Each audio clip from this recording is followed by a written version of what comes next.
Moral ethics గురించి మాట్లాడేటప్పుడు ప్రపంచము కాకపోతే ప్రపంచమున క్రైస్తవము క్రిస్టియానిటీ చర్చెస్ చెప్పే ఆ moral ethics characters and behaviours కన్నా చాలా అల్టిమేట్గా ఉండేది ఈ యొక్క థర్డ్ చాప్టర్లో ఆ కొలెషన్ బుక్లో ఫస్ట్ చాప్టర్లో మనకి మోరల్ ఎథిక్స్ గురించి ఆయన మాట్లాడలేదు, బిహేవియర్ అండ్ క్యారెక్టర్స్ గురించి కూడా ఆయన మాట్లాడలేదు. కానీ ఫస్ట్ అండ్ 2 చాప్టర్స్లో నరుడు పాపి, ఆ పాపి కొరకు క్రీస్తు కల్వరి శిలువలో రక్తం కార్చి అతని రక్షించాడు. నరుడు కొరకు చేసిన ఉపకార్యములు, నరుడు కొరకు చేసిన లోకానికి చేసిన ఆయన యొక్క కృప, ఆయన రక్షణ, శిలువ మరణము గురించి చాలా డీటెయిల్డ్గా, చాలా ఎలాబరేట్గా పౌలు గారు అక్కడ రాసి చూస్తున్నాము. ఎందుకనగా మానవుడికి ఫస్ట్ అతనికి నీడ్ ఏంటంటే మోరల్ కాదు, ఎథిక్స్ కాదు, బిహేవియర్ కాదు, క్యారెక్టర్స్ కాదు. ఫస్ట్ సాల్వేషన్ అవసరం. ఫస్ట్ అతనికి రక్షణ కావాలి. రక్షణ కలిగితేనే అతని ద్వారా, అతని వలన మంచి మోరల్గా, మంచి క్రమముగా, మంచి బిహేవియర్గా నడుచుకుంటాడు. సో సాల్వేషన్ లేకపోతే, క్రీస్తు పాపిని రక్షించకపోతే, ఆ పాపికి మనము ఎంత నువ్వు మోరల్గా నడుచుకో, మంచిగా నడుచుకో అని చెప్పినా కూడా అతను నడుచుకోలేడు. ఎందువలనగా అలా నడుచుకునే శక్తి అతనిలో లేదు. ఆ శక్తి ఏంటంటే పాపము తనని శక్తి లేనివాడుగా చేస్తున్నది, జీవము శక్తి కలిగిన వాడుగా చేస్తుంటున్నది. ఆ జీవమే క్రీస్తు మన కలుగ చేస్తున్న రక్షణ అయి ఉన్నది. సో రక్షణ అనేది అదొక డివైన్ లైఫ్, అది గాడ్లీ లైఫ్, అది దేవుని యొక్క కృప, దేవుని యొక్క వరము, అది నరుడిలో కలుగుతున్నది. సో రక్షణ పొందిన ప్రతి ఒక్కరూ వారు ఎటువంటి వారు ఉన్నారంటే దేవుని యొక్క బలమే వారిలో ఉన్నది. రక్షణ అనేది అదొక నార్మల్ యాక్టివిటీస్ కాదు. రక్షణ అనేది అదొక సాధారణమైనది కాదు. అదొక దైవికమైన శక్తి తనలో కలుగుతున్నది. తండ్రి, కుమార, పరిశుద్ధ ఆత్మ దేవుని యొక్క బలమంతా వారిలో ఉంటున్నది. ఆమేన్.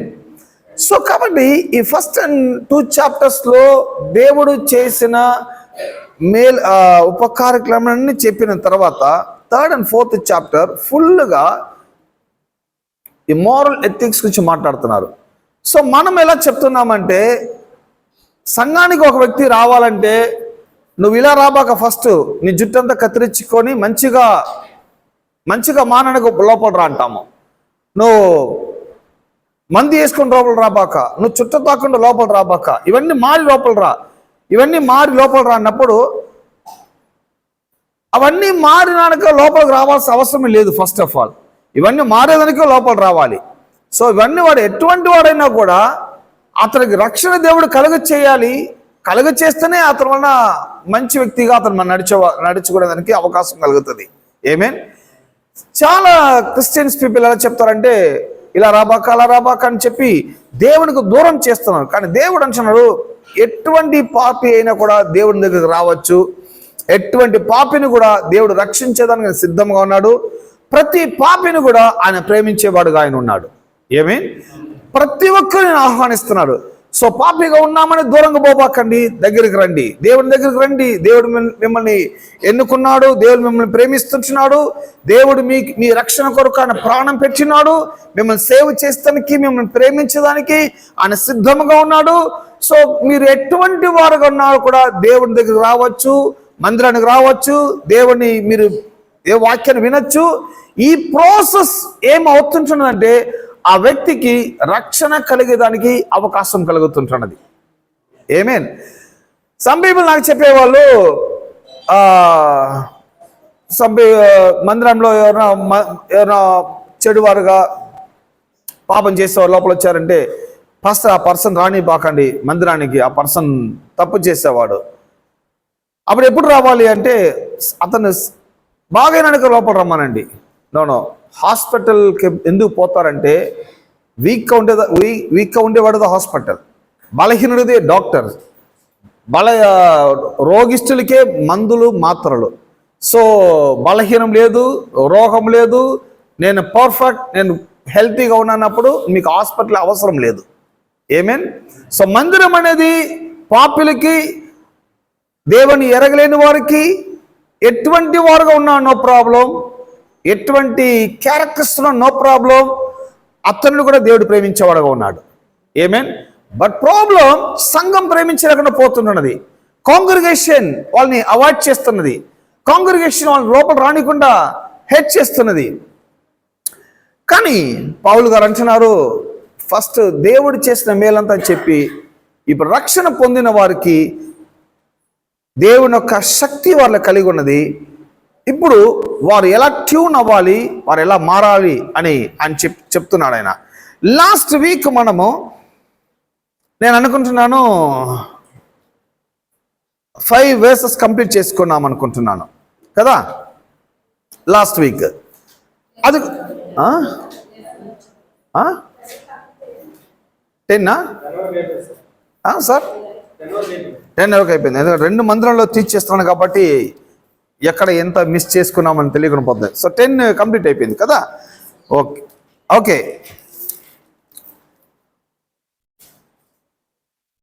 10 కూడా చదువుకున్నాము. సో 10, 11 కూడా కంప్లీట్ చేసుకున్నాం అనుకుంటున్నాయి కదా. 11th verse చదువుకుందాము, అక్కడి నుంచి మనం కంటిన్యూ అవుదాము. verse 11, chapter 3 verse 11. ఇట్టి వారిలో గ్రీసు దేశస్థుడని యూదుడని భేదము లేదు, సున్నతి పొందుతాయని సున్నతి పొందకపోతాయని భేదము లేదు, పరదేశి అని సిథియారుడని దాసుడని స్వతంత్రుడని లేదు, కానీ క్రీస్తే సర్వమును అందరిలో ఉన్నవాడని ఉన్నాడు. సో ఇక్కడ ఇంగ్లీష్లో చాలా చక్కగా చెప్తున్నారు. ఇక్కడ ఎలా చెప్తున్నారంటే 11, it does not matter if you are a Greek or a Jew or if you are circumcised or not. You may even be a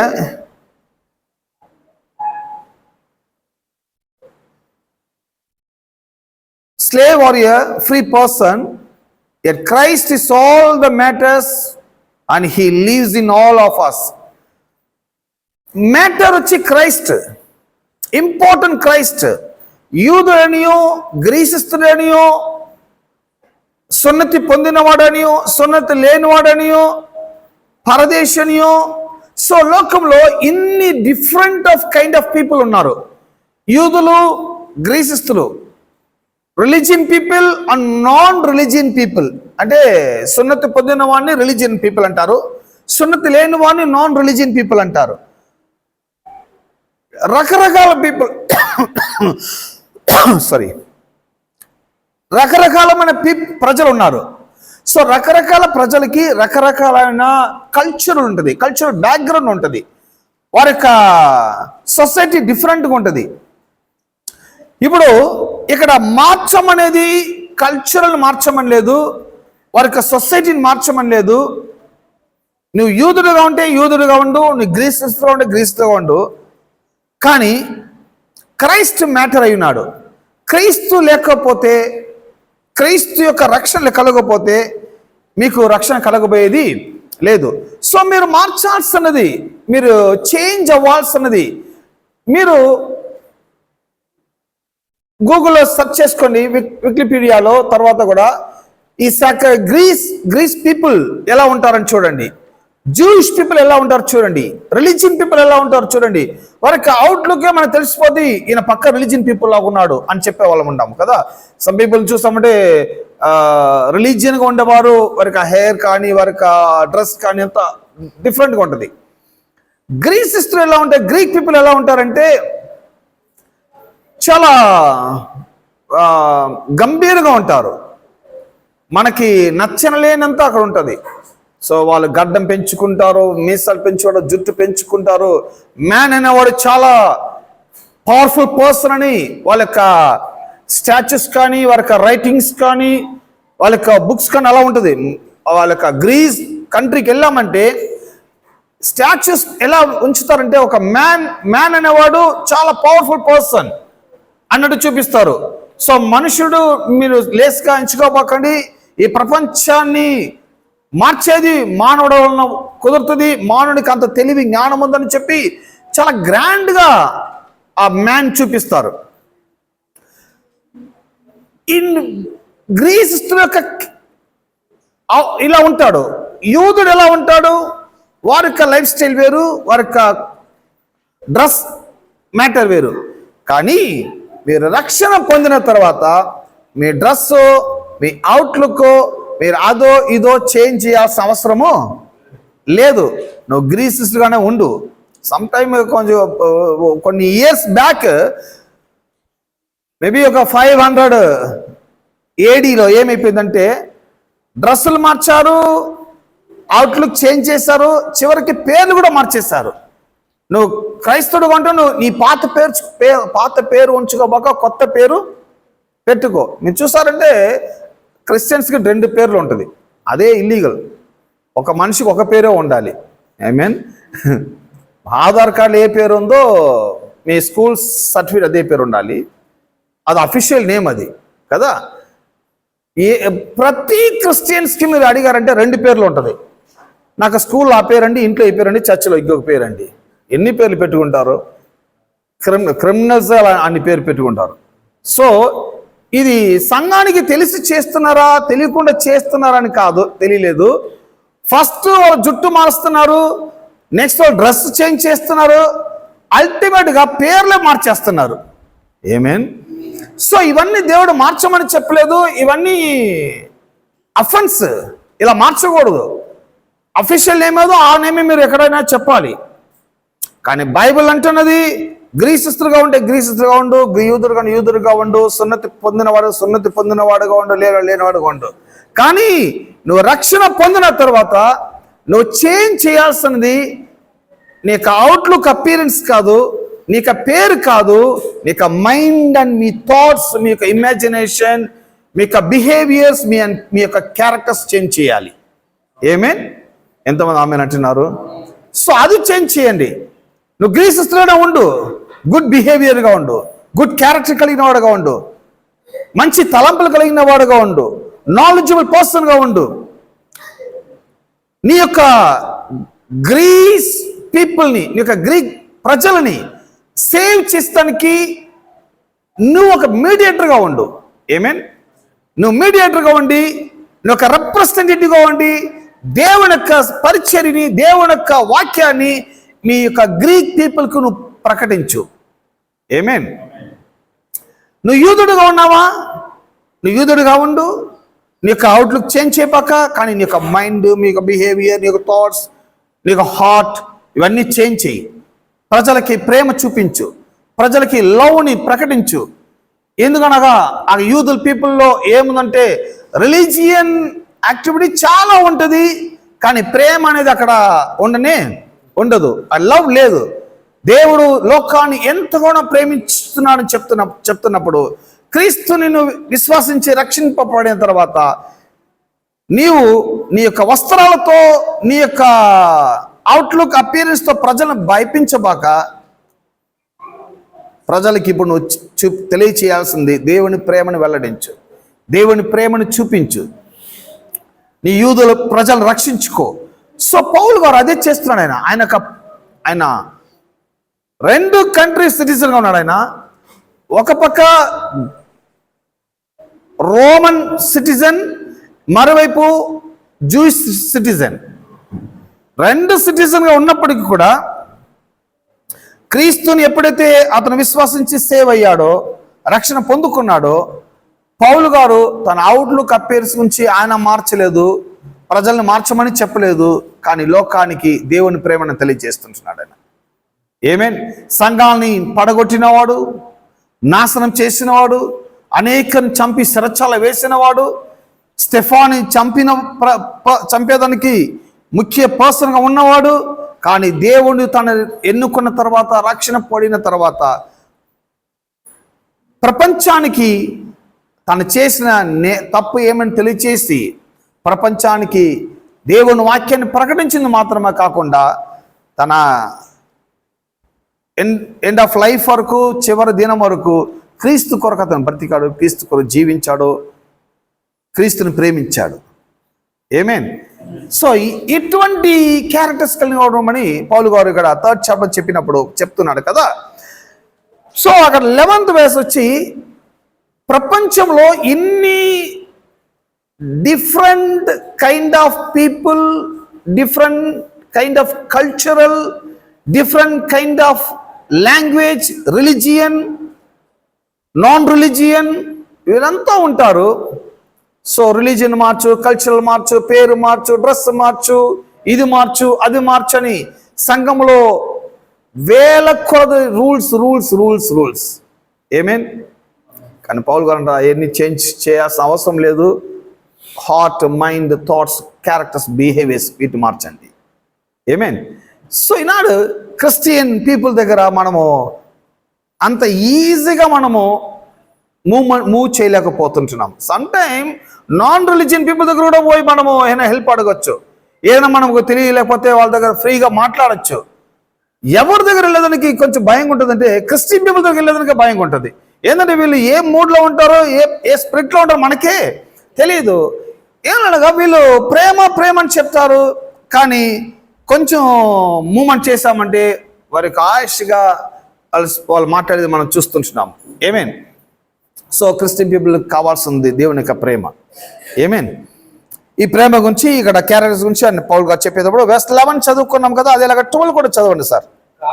కాగా దేవుని చేత ఏర్పరచబడిన వారును పరిశుద్ధులను ప్రియులైన వారికి తగినట్టు మీరు జాలిగల మనస్సును, దయాళుత్వమును, వినయమును, సాత్వికమును, దీర్ఘశాంతమును ధరించుకోండి. చూసారా ఏమేం మార్చమంటున్నాడు? verse 12, God loves you, has chosen you, has his own special people. So be gentle, kind, humble, meek and patient. Amen. So God, దేవుడు మనం చేంజ్ చేయాల్సింది ఇవన్నీ పీపుల్, ఇవన్నీ మార్చాలండి, ఇవన్నీ మార్చాలా. కానీ ఏమేమి మార్చారు? పేరు మార్చారు, డ్రెస్ మార్చారు, వారికి అవుట్లుక్ మార్చారు. కానీ పీపుల్ దగ్గర పేషెంట్ ఉందా? పేషెంట్గా నడుచుకుంటున్నారా? ఓర్పుతో ఉన్నారా? సహనంతో ఉన్నారా? జస్ట్ మీరు వాచ్ చేస్తారంటే క్రిస్టియన్ పీపుల్ దగ్గర ఓర్పు ఉండదు. ఆమేన్. సమ్ పాస్టర్స్ చెప్తాను నన్ను, ఇవన్నీ మేము చెప్తే ప్రాబ్లం అయిపోతుంది చర్చలో. మీకు నాకు ఏ ప్రాబ్లం లేదు. ఎందుకనగా నేను ఆర్డర్ కట్టి ఇచ్చేస్తున్నా. ఏదో కొలెషన్ చాప్టర్ 3 అని టక్కన దాంట్లో పోయేలేదు. నేను బిగినింగ్ చూస్తున్నా, పీపుల్ వాచ్ చేస్తున్నారు. పీపుల్ ఈ చాప్టర్ ఎక్కడ పోతుంది, ఎక్కడ బిగిన్ చేస్తాం, ఏం చదువుతున్నామని వాచ్ చేసుకుంటూ వస్తున్నారు. సో ఇప్పుడు వారికి క్లియర్ కట్గా అర్థమైపోతుంది, ఎస్ అవును అది మార్చకూడదు, ఇదే మార్చాలి, ఇదే అది కాదు, ఇది ముఖ్యం. మనం చెప్పేది మాత్రం అక్కడ వాక్యం చదువుతున్నారు. వాక్యం ద్వారా వాళ్ళతో మైండ్లో వర్కౌట్ అవుతుంటున్నది.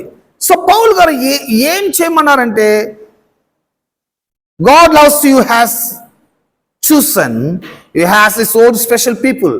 మీరందరూ దేవునికి చాలా ఇంపార్టెంట్ ప్రజలు, స్పెషల్ పీపుల్. చాలా దేవుని కొరకు, దేవుని యొక్క సొంత ప్రజలై ఉన్నారు మీరు.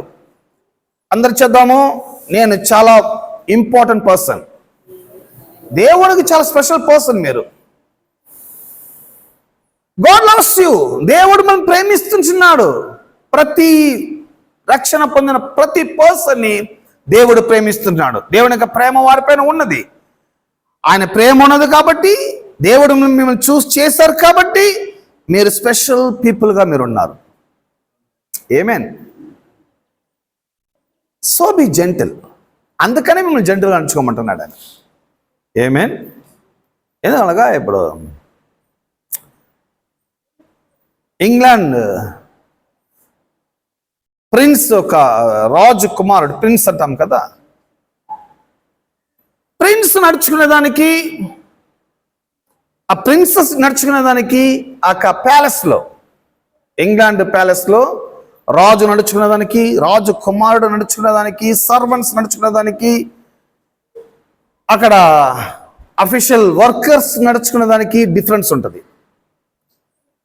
సమ్టైమ్ రాజకుమారుడు కొంచెం ఆటకేతనంగా నడుచుకోవచ్చు, ఎందుకంటే టీనేజ్ అంటారు కదా. సో రాజుకి కొంచెం ఏజ్ అయిపోయింది, ఆయన మెచ్యూర్గా ఉన్నాడు. కానీ రాజకుమారుడికి ఆ మెచ్యూర్ రావాలంటే కొంచెం ఏజ్ రావాలి. ఆ టీనేజ్లో ఎంతో రాజకుమారుడు అని ఎవరైనా కూడా వారు కొంచెం ఆటకేతనంగా ఉంటారు. సో ఇప్పుడు ఏమవుతుందంటే రాజకుమారుడికి పర్సనల్గా స్టడీస్ చేస్తారు, పర్సనల్గా టీచర్స్ టీచ్ చేస్తారు.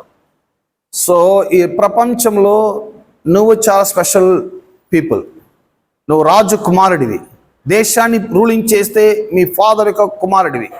సో నువ్వు నడుచుకునే విధము చాలా మార్చుకో. ఎవరితో చేరాలి, ఎక్కడ ఉండాలి, ఏం మాట్లాడాలి, ఎలా కూర్చోవాలి, ఎలా నడవాలి. సో వారికి నడిచే విధం కానుంచి నేర్పిస్తారు. సో రాజు నడక ఎలా ఉంటుంది? గంభీరంగా ఉంటుంది. రాజు కుమారుడు నడక అలా ఉండాలి, ఎందుకంటే నువ్వు రాజు కుమారుడివి. నువ్వు సర్వెంట్ కుమారుడు కాదు, నువ్వు లోకంలో ఉన్న ఆర్డినరీ సిటిజన్ కాదు, నువ్వు ఒక కింగ్ సన్ను, రాజ్య పరిపాలన చేసే పర్సన్. కాబట్టి నీ వర్డ్ చాలా గంభీరంగా ఉండాలి, నీ యొక్క చూపు చాలా షార్ప్గా ఉండాలి, నీవు నడుచుకున్న ఒక్కొక్క స్టెప్స్ కూడా చాలా గంభీరంగా ఉంచుకోవాలి. మీరు వాచ్ చేస్తారా? కింగ్ నడిచే విధానికి ఆర్డినరీ పర్సన్ నడుచుకునే విధానం చూసారా? సో ఇది వాళ్ళకి ట్రైనింగ్ అనమాట. ఇది ఆర్డినరీగా రాదు, ఇది వాళ్ళకి ట్రైనింగ్ ఇస్తున్నారు. ఫాస్ట్గా నడవాలి, వికలితంగా వేషం వేయకూడదు, గంభీరంగా కూర్చోవాలి, ఇలా కూర్చోకూడదు. సింహాసనానికి వెళ్ళి ఇలా కూర్చున్నా అంటే సర్వెంట్ అలా కూర్చోవచ్చురా? నువ్వు ప్రిన్స్వి, నువ్వు కూర్చునే విధంగా ఇలా కూర్చో, స్ట్రైట్గా కూర్చో, ఇవన్నీ వాచ్ చేస్తారు. సో మీరు అందువల్లనే వాళ్ళకి పర్సనల్ స్టడీస్ ఉంటుంది అనమాట, టీచర్స్ ఉంటారు వాళ్ళకి. సో అందువల్లనే వెస్టోల్ అంటున్నది, మీరు ఆర్డినరీ పర్సన్ కాదు, మీరు పాపులు కాదు, దేవుని ద్వారా ప్రేమించబడిన ప్రేమ పిల్లలై ఉన్నారు మీరు. ఆమేన్. మీరు పాపులు కాదు, రక్షింపబడిన రక్షణ ప్రజలై ఉన్నారు. మీరు ఆర్డినరీ పర్సన్ కాదు, మీరు చూస్తున్న పర్సన్ అయినారు. దేవుడు మిమ్మల్ని ఎన్నుకున్నాడు, దేవుడు మిమ్మల్ని పేరు పెట్టి పిలిచారు, దేవుడు మిమ్మల్ని ప్రేమిస్తున్నాడు. ఇవన్నీ మన యొక్క privileges. Then as his own special people, చాలా దేవునికి స్పెషల్ పీపుల్ అంటే తెలుగు ఎలా చెప్పేది? ప్రత్యేకమైన వారు, చాలా ప్రత్యేకమైన వారు. మీకు ఫస్ట్ ప్రిఫరెన్స్ దేవుని దగ్గర మీరు ఏ పెటిషన్ వేసినా కూడా ఫస్ట్ ప్రిఫరెన్స్ మీకే. ఆమేన్. ప్రత్యక్షమైన వారు, ప్రత్యేకమైన వారు మీరు. ఆమేన్. ప్రత్యేకమైన చాలా ఇంపార్టెంట్ పర్సన్. పార్లమెంట్లో అక్కడ ఉన్న ఎంపీస్కి ఒక ప్రత్యేకం ఉన్నది, ఒక స్పెషల్. వాళ్ళందరూ వారు ఏ పెటిషన్ వేసినా వెంటనే ఎంక్వైరీకి వచ్చేస్తుంది. ఆమేన్. అలాగని రక్షింపబడిన ప్రజలు, చూస్తున్న ప్రజలు, ప్రేమింపబడిన దేవుని ద్వారా ప్రేమించబడిన ప్రజల యొక్క ప్రివిలేజెస్ ఏంటంటే, మీరు దేవుని దగ్గర ఏ పెటిషన్ వేసినా ఫస్ట్ ప్రయారిటీ దేవుడు మీకు ఇచ్చేవారు ఆయన ఉన్నాడు. ఒక ఆమెనే, రెండు ఆమెనే, మిగిలికి ఎవరికి అర్థం అవ్వలేదేమో. ఆమేన్. సో ఇవన్నీ చెప్తున్నా కదా. మళ్ళీ ఇంగ్లీష్లో మీకు సిఈవి కాంటెంపరరీ ఇంగ్లీష్ వర్షన్ చదువుతున్నాను. God loves you, has chosen you, has his own special people, so be gentle. కాబట్టి మీరు జెంటల్గా నడుచుకోండి. ఆమేన్. తెలుగులో ఎలా ఉంది sir? Please read.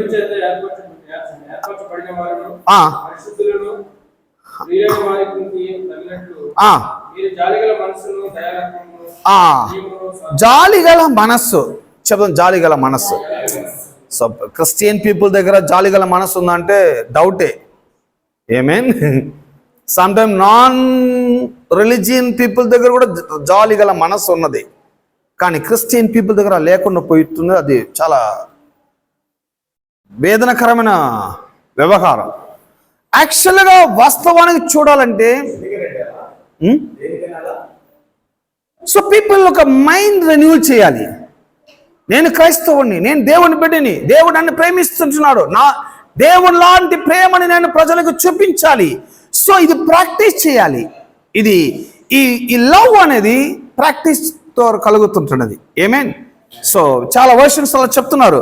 So be gentle అని ఉన్నది. జాలిగల మనస్సుకి ఇంగ్లీష్లో ఎలా చెప్తున్నంటే జెంటిల్గా నడుచుకోండి. ఏమేన్. వదిలిపెట్టండి, పట్టి లాగబాకండి. సో ఫైట్ చేయబాకండి, సో ఎదురించుకోబాకండి, సో విడిచిపెట్టండి. సో అప్పుడు అంటారు, సొసైటీ అంటది ఎంత జెంటిల్గా నడుచుకుంటాను పర్సన్. ఏమేన్.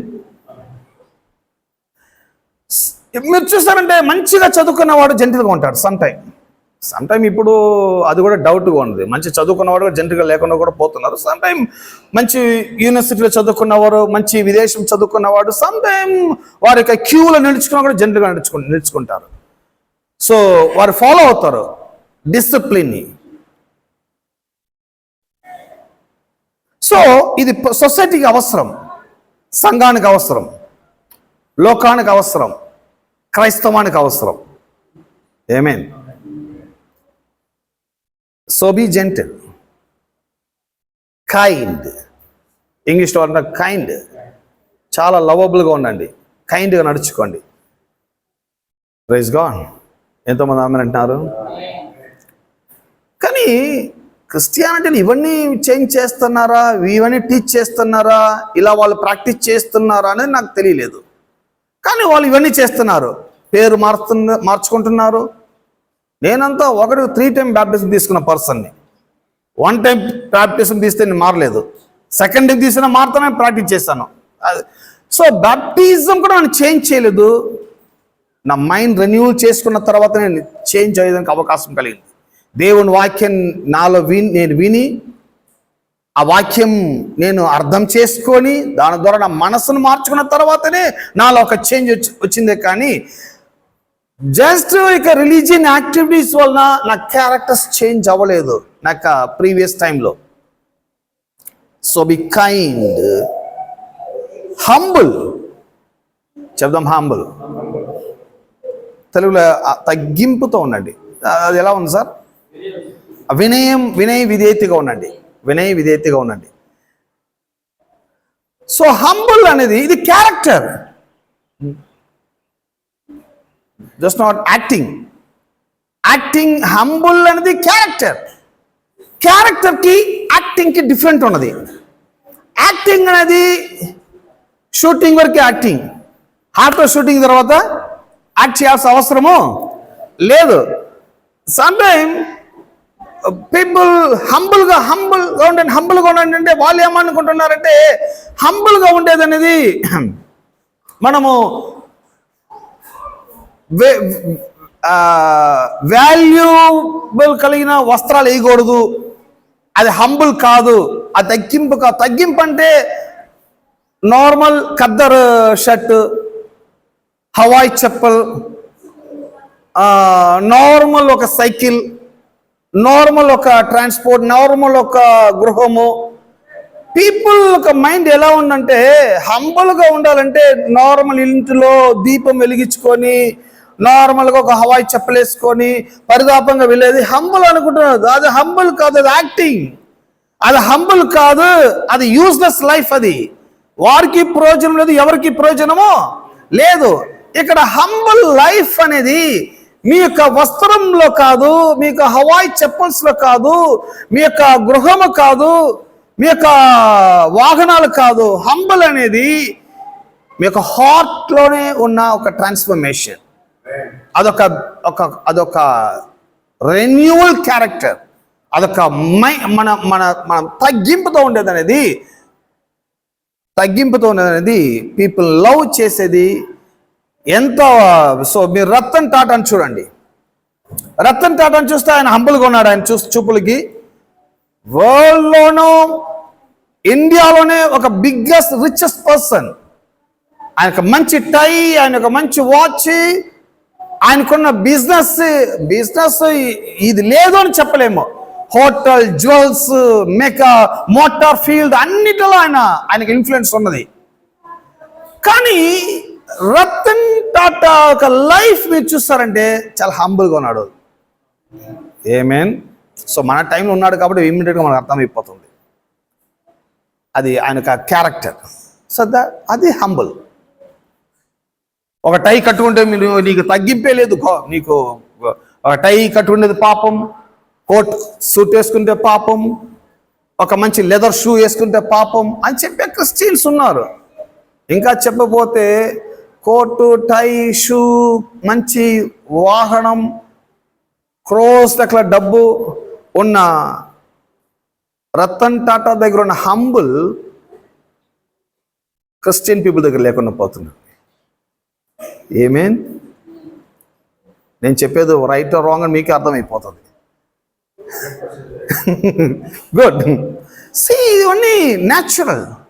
కానీ ఇక్కడ చెప్పే హంబుల్ వచ్చి మీరు ఒక పర్సన్ అన్నాడు ప్రీవియస్ టైంలో, అప్పుడు మంచి ఎండలో చెన్నై ఇక్కడ షిఫ్ట్ అయినాడు. అప్పుడు తిరుమలంగలో ఉన్నప్పుడు ఎయిర్ కండిషన్ కొన్నాను. ఓ పర్సన్ అన్నాడు, ఒక సేవకుడుగా ఉన్న మీకు ఎయిర్ కండిషన్ అవసరమా? ఎందుకు ఎయిర్ కండిషన్ ఉండకూడదు? నేను మంచిగా నిద్రపోవాలి, నేను ఆశపడుతున్నా, దేవుడు ఇష్టపడుతున్నాడు. మీ ఊర్లో అంత ఎండలు వస్తుంది, నాకు ఎండలు తట్టుకోలేకపోతున్నా, ఎయిర్ కండిషన్ అవసరమా? ఆయన అంటున్నాడు, యేసు ప్రభుకి ఇల్లు లేదు, యేసు ప్రభుకి కరెంట్ లేదు, ఫ్యాన్ లేదు, నీకెందుకు ఎయిర్ కండిషన్? ఇది హంబుల్ లైఫ్ కాదు.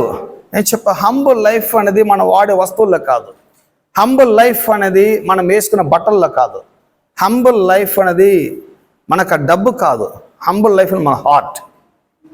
ఏమేన్. మన హృదయము, మన క్యారెక్టర్స్, మన నడుచుకునే విధము, gentle, kind, humble. Amen. So అప్పుడు ఈ విలేజ్లో నా ప్రీచింగ్ అంత ఎఫెక్టివ్ లేదు. సో పీపుల్కి నేను చెప్పేది అర్థం చేసుకునే మనస్తత్వం లేదు వాళ్ళకి. సమ్ పీపుల్ వెళ్ళిపోయారు. నేను బైబిల్ టీచ్ చేస్తున్నా, నేను లోకాన్ని టీచ్ చేయలేదు. సో వెస్ట్వల్ మళ్ళా చదువుతాను, God loves you and has chosen, he has his own special people. ఇంగ్లీష్లో సో బీ జెంటిల్, కాబట్టి మీరు జెంటిల్గా నడుచుకోండి. ఇది ఆజ్ఞ కాదు, ఇది కండిషన్ కాదు. సో బీ జెంటిల్ అనేది ఏంటి? సో అంటేనే అలా నడుచుకోండి అనే ఒక request. Amen. So be gentle, kind, humble. మళ్ళా చదవండి సార్. దేవుని చేత ఏర్పరచబడిన వారు ప్రియుడైన వారికి తగినట్టు మీరు జాలిగల మనసును, దయాళువును, వినయమును, సాత్వికమును, దీర్ఘశాంతమును తెలుసుకోండి. సాత్వికము, మీక్ అండ్ పేషెంట్, దాంతో కంప్లీట్ చేసుకుంటున్నారు ఆయన. దీర్ఘశాంతము, పేషెంట్గా ఉండండి. సో అవసరపడబాకండి, వెయిట్ చేయండి.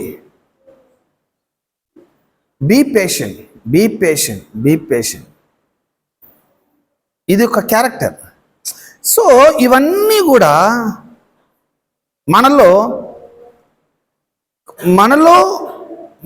మనలో మారాలి అంటే మనకు సెకండ్ నేచర్గా అది మారాలి. సో ఇవన్నీ మన వల్ల అవుతుందా, కుదురునా అంటే కంపల్సరీ కుదురును. So practice. క్రిస్టియన్ లైఫే ఒక బిగ్ ప్రాక్టీస్ లైఫ్. అది ఇవన్నీ నేను ప్రాక్టీస్ చేయాలి, ఇలా నడుచుకోవాలి. సో ఫెయిలియర్ అవ్వచ్చు, నో ప్రాబ్లం. నడుచుకోలేకుండా పోవచ్చు, అది నో ప్రాబ్లం. బట్ మీరు ప్రాక్టీస్ చేయండి. మీరు ఇలా నడుచుకోవాలి, ఇలా నడుచుకోవాలి. కొద్దిగా ప్రాక్టీస్ చేయండి. ఫెయిలియర్ అయితే నో ప్రాబ్లం. సో ఎంత ఫెయిలియర్ అవుతామో అంత లెసన్ మనకు వస్తూ ఉంటుంది, అంత నాలెడ్జ్ ఇంప్రూవ్మెంట్ అవుతూ ఉంటుంది. ప్రతి ఫెయిలియర్ మనకు లెసన్ లాగా మనం తీసుకోవాలి, కానీ నేను నడుచుకోవాలి. ఏమేన్.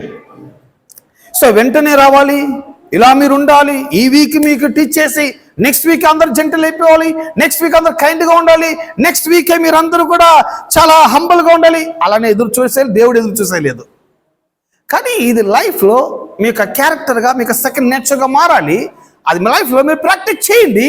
ప్రాక్టీస్ చేయగా చేయగా చేయగా ఎవరికైనా ఏదైనా అలవాటైపోతుంది. ఏమేన్? సో ఇది ఒక ప్రాక్టికల్ లైఫ్. క్రిస్టియన్ లైఫ్ అనేది రిలీజియన్ లైఫ్ కాదు. బైబిల్ని మనం చదువుతున్నాము, వింటున్నాము, ప్రాక్టీస్ చేస్తున్నాము. ఏమేన్? పేషెంట్. వెర్స్ 13. ఎవడైనను తనకు హాని చేసేదని ఒకడు అనుకునే ఎడల ఒకరినొకడు సహించుచు ఒకరినొకడు క్షమించు. ఇది క్యారెక్టర్. ఏమేన్? చాలు సార్. క్షమించుడి. మీకు తెలిసిన హైకోర్టులో, సుప్రీంకోర్టులో, చిన్న చిన్న కోర్టులో, స్టేషన్లో అంతా కూడా క్రిస్టియన్ పీపుల్ ఒక కేసెస్ ఫైల్ అయిపోయింది. అక్కడ క్షమాపణ లేకుండా పోతుంది, క్షమించలేకుండా పోతుంటున్నారు. ఫైటింగ్, గొడవలు, కొట్లాట్లు. ఒకరినొకరిని క్షమించండి, ఒకరినొకరిని ప్రేమించండి. ప్రభువు మిమ్మల్ని క్షమించినట్టుగా మీరు ఇతరుని కూడా క్షమించండి. సమ్టైమ్ ఇవన్నీ ప్రీచ్ చేస్తానికి నాకు ఈజీగా ఉండొచ్చు.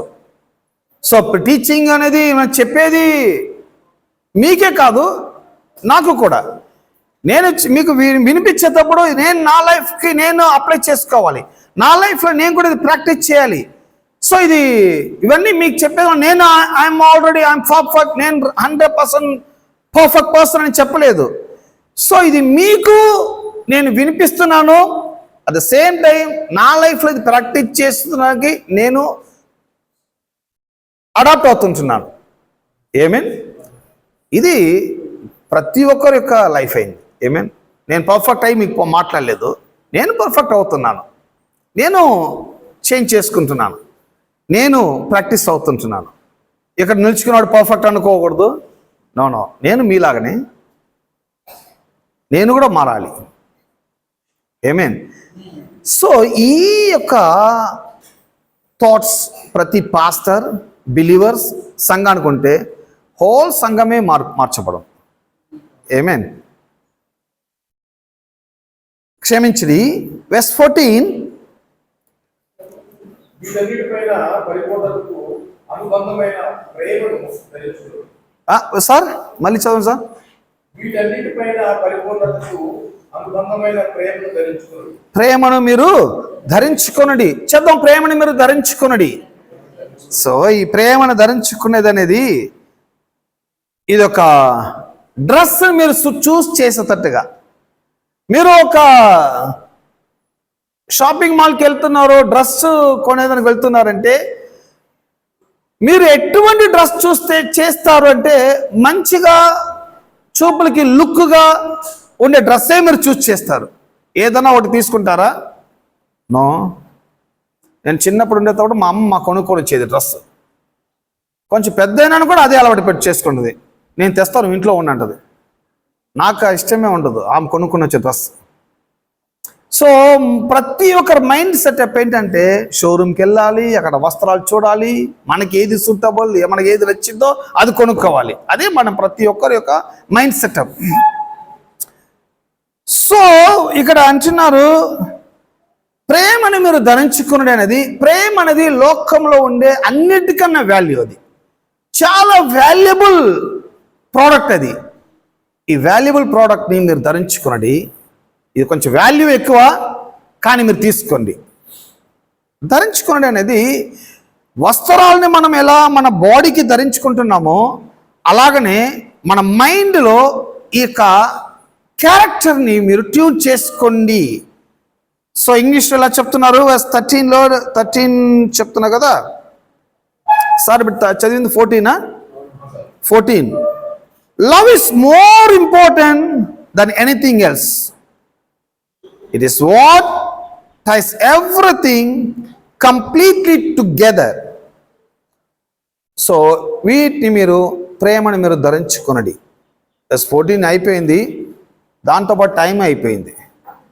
నెక్స్ట్ వీక్ 15th నుంచి మనం కంటిన్యూ అయిపోదాము. సో ఈనాడు న్యూగా వచ్చిన ప్రజలు ఎవరైనా